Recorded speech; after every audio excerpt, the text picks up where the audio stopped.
안녕하세요. 저는 부산 한우리 교회를 섬기고 있고 교회를 위한 신학 포럼을 섬기고 있는 박홍선 목사입니다. 저는 청년 시절을 조금 어렵게 보냈어요. 경제적으로 또 육체적으로. 왜 예수 믿는데 이렇게 고난이 심할까 하는 고민을 청년 시절에 많이 했죠. 그런 신앙적인 고민과 방황을 잡아준 것이 베드로전서와 베드로후서의 말씀이었어요. 베드로전서 1장 8절 9절의 말씀이죠. 우리에게 있는 고난이 믿음을 철통같이 보호할 뿐 아니라 믿음의 결국 곧 영혼의 구원, 보지 못하는 주님을 말할 수 없는 영광스러운 즐거움으로 기뻐하는 그 자리로 이끈다는 말씀을 접하고, 그때는 어렴풋이나마 고난에 이런 이유가 있구나 하는 위로를 받았죠. 그러다가 잊어버리고 있었는데 2016년도에 교회를 위한 신학 포럼에서 최영삼 교수님을 모시고 공동서신에 대한 강의를 들었어요. 그때 공동서신 강의를 더 이상 미뤄서는 안 되겠구나 하는 강한 도전을 받았고 야고보서부터 강의를 시작했죠. 공동서신 전체가 사실은 그 고난과 미혹이라는 주제로 펼쳐지고 있습니다. 공동서신의 첫 성경인 야고보서도 너희가 여러 가지 시험을 당하거든 온전히 기쁘게 여기라는 말로 시작이 되죠.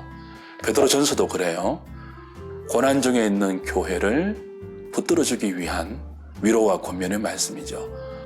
극심한 고난 중에 있지만 특별히 베드로전서는 고난 중에 있는 성도들을 거룩한 나그네로 규정하면서 세상 속에서 거룩한 삶을 포기해서는 안 된다고, 그리고 그 고난이 믿음의 결국인 주님을 극히 사랑하는 자리로 이끌어간다는 논리로 성도들을 붙들고 있습니다.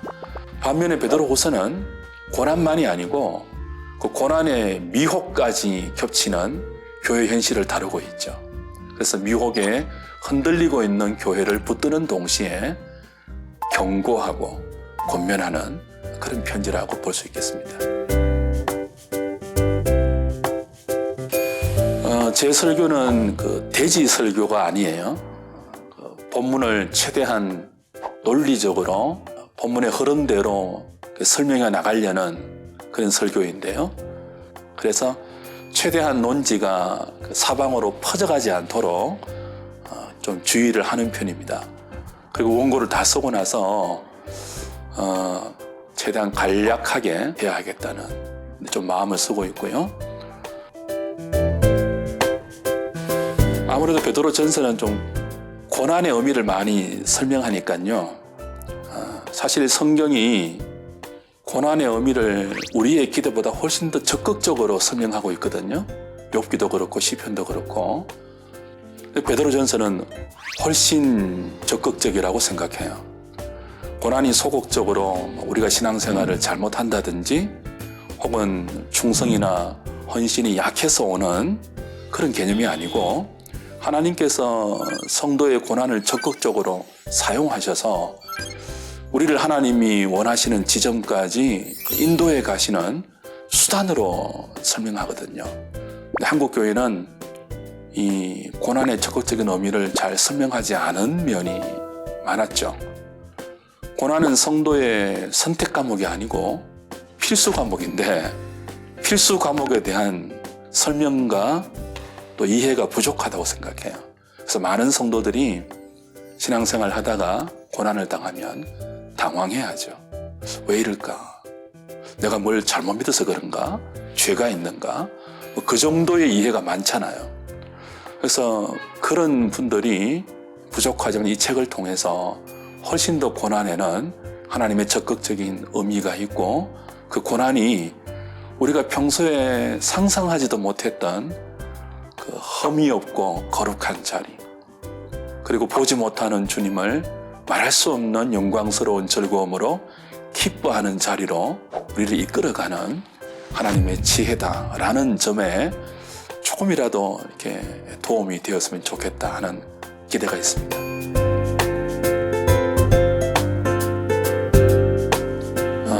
목사들도 그렇고 저도 그렇고 참 만만치 않는 시대를 살아가고 있지 않습니까? 1세기의 그리스도인들처럼 우리도 고난이 있고 여전히 미혹이 있는 그런 세상이라는 무대를 걷고 있습니다. 좀 성경 중심의 신앙생활, 성경 하나만으로도 충분하다는 믿음을 가지고 흔들리지 말고 성경에 천착한 신앙을 함께 좀 읽어가자, 그런 마음입니다. 네.